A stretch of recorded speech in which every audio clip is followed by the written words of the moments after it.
दोस्तों आज मैं आपके लिए बहुत ही डिलीशियस रेसिपी लेकर आया हूँ। काफ़ी शानदार और टेस्टी बनकर तैयार होती है और इसे देखने के बाद में शायद आप केक खाना छोड़ दोगे। बिल्कुल सही सुना आपने, क्योंकि ये जो रेसिपी बनती है ना बिल्कुल रसीली व जूसी बनकर तैयार होती है। काफ़ी शानदार व डिलीशियस बनती है।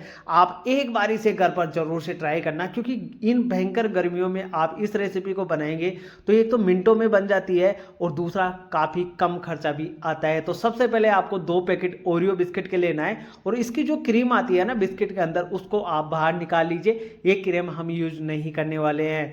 अब आप ऐसा करना कि बिस्किट के छोटे छोटे टुकड़े कर लेना और उसे मिक्सर जार में डालकर बिल्कुल फाइन पाउडर बनाकर तैयार कर लीजिए। कुछ इस प्रकार से आपको पाउडर बनाकर तैयार करना है। अब जो ये मिश्रण है ना इसे एक अलग बर्तन में ट्रांसफर कर लीजिए और अब आपको इसमें सूजी ऐड करना है दोस्तों। तो मैंने यहाँ पर 125 ग्राम सूजी ऐड की है, यानी कि 1 कप। अगर आपके पास मोटी वाली सूजी है तो उसे मिक्सर जार में डालो और बिल्कुल फाइन पाउडर बना लीजिए। और अगर आपके पास बारीक वाली सूजी है तो फिर आप ऐसे भी डाल सकते हो, कोई दिक्कत आपको नहीं आने वाली है। बस इन दोनों चीज़ों को आप अच्छे से मिक्स कर लीजिए। ये दोस्तों ये जो रेसिपी बनती है ना काफ़ी स्वादिष्ट बनती है, शानदार बनती है। बच्चों से लेकर बड़ों तक सबको बेहद पसंद आने वाली है। और आप इसे एक बार, सिर्फ एक बार ज़रूर से ट्राई करना, फिर देखना आप इसे बार बार बनाने लग जाओगे। तो आपको जो मिश्रण है अब उसमें ऐसा करना है कि 2 चम्मच भरकर आपको देसी घी डालना है। और अगर आप रिफाइंड ऑयल का यूज कर रहे हो ना तो फिर आपको 3 चम्मच डालना पड़ेगा।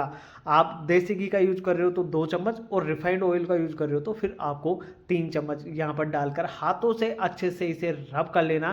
क्योंकि जब ऐसे इसे अच्छे से रब करेंगे ना तो एक तो जो ये मिश्रण आपको दिख रहा है वो भी अच्छे से मिक्स हो जाएगा और दूसरी बात जो मोइन होगा ना वो सूजी के अंदर अच्छे से समा जाएगा, जिससे जो सूजी होगी ना वो बिल्कुल खिली खिली आपको नज़र आने लगेगी। तो हाथों की सहायता से ये प्रोसेस 2 से 3 मिनट आपको ज़रूर से करना है। और जब ये प्रोसेस कंप्लीट हो जाएगा तो आपका जो मिश्रण है इस प्रकार से आपको दिखाई देना स्टार्ट हो जाएगा। अब आपको ऐसा करना है कि 1/4 चम्मच यहाँ पर बेकिंग पाउडर डालना है और 1/4 चम्मच यहाँ पर आपको बेकिंग सोडा डालना है और 1/4 चम्मच यहाँ पर आपको चोको पाउडर डालना है। अगर आपके पास है तो डालिए, वरना आप इसे स्किप भी कर सकते हो। क्योंकि ये जो कोको पाउडर हमने डाला है उससे इसका कलर है ना जो और थोड़ा सुनहरा हो जाएगा, इस वजह से मैं इसमें डाल रहा हूँ। अब दोस्तों एक बार और अच्छे से आप इसे मिक्स कर लीजिए, क्योंकि ये जो चीज़ें हमने डाली है ना वो अच्छे से मिक्स होना ज़रूरी है।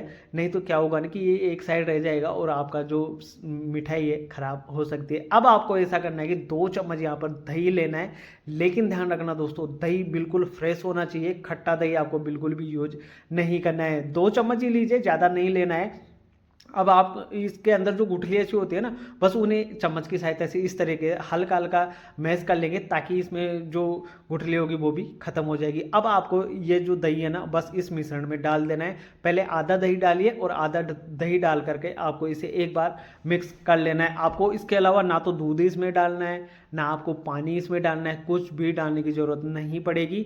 और जब ये पूरा दही इसके अंदर जाएगा ना तो आपका जो डो है ना वो बिल्कुल ढीला सा बनकर तैयार होगा और आपको ऐसा लगेगा कि ये तो बिगड़ चुका है, खराब हो चुका है, लेकिन ऐसा बिल्कुल नहीं होगा। मैंने जानबूझकर इसमें 2 चम्मच दही डाला है। आपका जो डो है ना इस प्रकार से आपको दिखाई देगा। तो अब आपको इसे कम से कम 15 मिनट के लिए रेस्ट पर छोड़ना है। ध्यान रखना 15 मिनट आपको रेस्ट पर छोड़ना है और उसके बाद में ये बिल्कुल थिक हो जाएगा। और आप जब इस तरीके से बॉल्स बनाएंगे ना तो आपके हाथों में ना तो ये चिपकेगा और ना ही आप बिल्कुल आपको दिक्कत आने वाली है। अगर आपके हाथों में फिर भी चिपक रहा है तो हल्का सा आप हाथों पर घी ग्रीस कर लीजिए और उसके बाद में इस प्रकार से बॉल्स आप बनाकर तैयार कर लीजिए। ज़्यादा मोटी बॉल्स आपको नहीं बनानी है, बस नींबू की साइज़ की बॉल्स बना सकते हो, या फिर आप ऐसा कर सकते हो कि इसे पेड़े वाली शेप भी दे सकते हो। लेकिन जो बिल्कुल ईजी और सिंपल तरीका ना वो आप इस तरीके से बॉल्स बना लीजिए। अब आपको ऐसा करना है कि एक प्लेट लीजिए और उस पर बटर पेपर बिछाकर उसे भी घी से ग्रीस कर लीजिए और फिर इन बॉल्स को रखकर आप या तो ओवन में बेक कर लीजिए या फिर आप कढ़ाई में भी बेक कर सकते हैं। मैंने इसे 160 डिग्री पर 15 मिनट के लिए बेक किया था। तो अगर आप कढ़ाई में कर रहे हो तो आपको 20 से 25 मिनट का समय लग सकता है लो मीडियम आंच पर। अब इसके साथ साथ ही आप ऐसा करना है कि 1 कप भरकर आपको चीनी लेना है और इतना ही आपको इसमें पानी डाल देना है। और इसकी एक शुगर सिरप बनाकर तैयार कर लेनी है। यानी कि आपको एक तार वाली या दो तार वाली चाशनी बिल्कुल नहीं बनानी है, बस चीनी अच्छे से मेल्ट हो जाए और उसके बाद में 2 से 3 मिनट और इसे पका लीजिए। फिर गैस की फ्लेम आप बंद कर दीजिए, यानी कि 2 से 3 उबाल आ जाए ना परफेक्ट अच्छे से इस चाशनी के अंदर, फिर आपको बंद कर देनी है और इसे हल्का सा ठंडा होने के लिए रख दीजिए। तब तक जो हमारी मिठाई होगी वो भी अच्छे से बेक हो जाएगी। यकीन मानो दोस्तों, बस सिंपल तरीका है, एक बार आप बस एक बार ज़रूर से ट्राई करना, क्योंकि ये जो रेसिपी मैंने खाई ना बहुत ही शानदार लगी, काफ़ी डिलीशियस बनती है। तो अब ये जो मिठाई है वो भी बेक हो चुके हैं बिल्कुल, ये अच्छे से इसमें क्रैक्स भी आपको देखने को मिल जाएंगे। और इसका कलर देखो, जो मैंने कोको पाउडर डाला था ना उससे इसका कलर काफ़ी सुनहरा देखने को मिल जाता है। तो अब आप इसे हल्का सा ठंडा कर लीजिए। इससे पहले मैं आपको तोड़कर इसके अंदर का टेक्सचर भी दिखा देता हूँ। चाशनी में डिप करने से पहले तो आप देख सकते हो कि इसके अंदर बिल्कुल दानेदार टेक्सचर आपको देखने को मिलेगा। और दूसरी बात ये अच्छे से बेक हो जाता है ना, फिर देखना ये बिल्कुल फल सा आपको देखने को मिल जाएगा। और जब हम इसे चाशनी में डिप करके रखेंगे ना 10 से 15 मिनट, फिर देखना ये बिल्कुल जूसी व रसीला बनकर तैयार हो जाता है। यकीन मानो आप केक खाना छोड़ दोगे।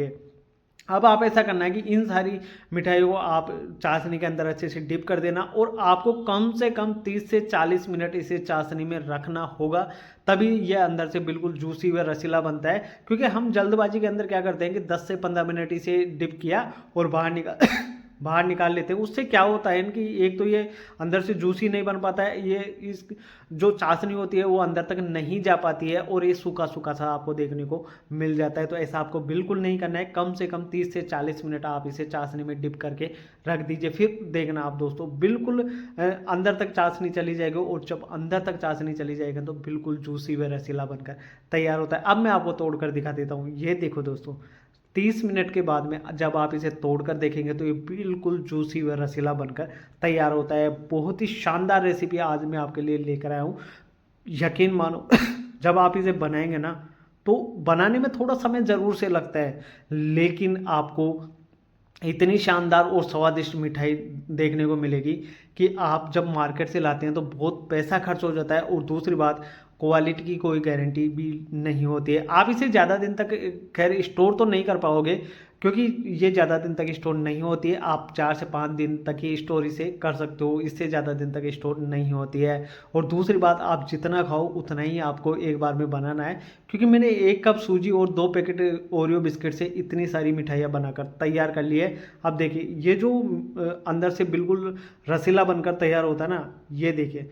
अब आपको मैं इसे तोड़कर और दिखाऊंगा कि ये कितना जूसी व रसीला बनता है। अब देखिए दोस्तों, आपको मैं दबाकर दिखा देता हूँ कि इसके अंदर कितना जूस भरा हुआ है।